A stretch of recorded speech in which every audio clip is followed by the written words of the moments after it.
ముంబై కార్పొరేషన్పై మహాయుతి జెండా 119 స్థానాల్లో విజయం సాధించిన బీజేపీ నేతృత్వంలోని కూటమి. బీఎన్సీపై పట్టుకోల్పోయిన థాక్రే బ్రదర్స్ 73 స్థానాలకే పరిమితం. ముంబై సహా 29 మున్సిపల్ కార్పొరేషన్లో ఎలక్షన్స్, 25 చోట్ల మహాయుతి విజయం. లాతూర్ మున్సిపల్ కార్పొరేషన్లో కైవసం చేసుకున్న కాంగ్రెస్. జాల్నా కార్పొరేషన్లో గౌరీ లంకేష్ హత్య కేసు నిందితుడు గెలుపు.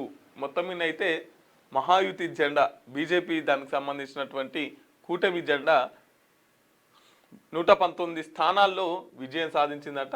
ఇంకా లాతూర్లో ఒకటి కాంగ్రెస్ వచ్చింది. 23 కార్పొరేషన్లో 25 చోట్ల మహాయుతి జెండా విజయం సాధించింది అనేది. ఇంకోటి జాల్నాలో కార్పొరేషన్ గౌరీ లంకేష్ హత్య కేసు నిందితుడు గెలుపొందిందట.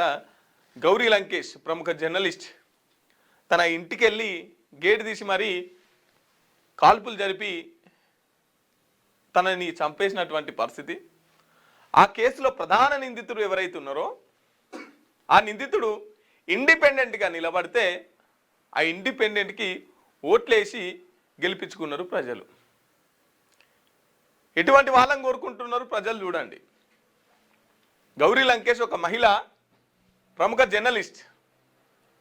తనని తుపాకులతో కాల్చి చంపారు. కాల్చి చంపిన నిందితులు ఈరోజు ఎన్నికల్లో విజయవంతం సాధిస్తున్నారు. మరి పబ్లిక్ ఎట్లా ఆలోచిస్తున్నారు, వీళ్ళు ఎట్లా నిలబడి గెలుపొందుతున్నారు అనేది కూడా ఒకసారి ఆలోచించాలి. మనుషుల్ని చంపే వాళ్ళకు పదవులా? ఇటువంటి రౌడీలకు ఆ పదవులు? ఒకసారి ఆలోచించండి మిత్రులారా, మన దేశం ఎటువైపు వెళ్తుంది? క్యూన్యూస్ పేరు చెప్పి ఎవరైనా వసూళ్లకు, అక్రమాలకు, బెదిరింపులకు గురి చేసిన క్యూన్యూస్కి సమాచారం ఇవ్వండి.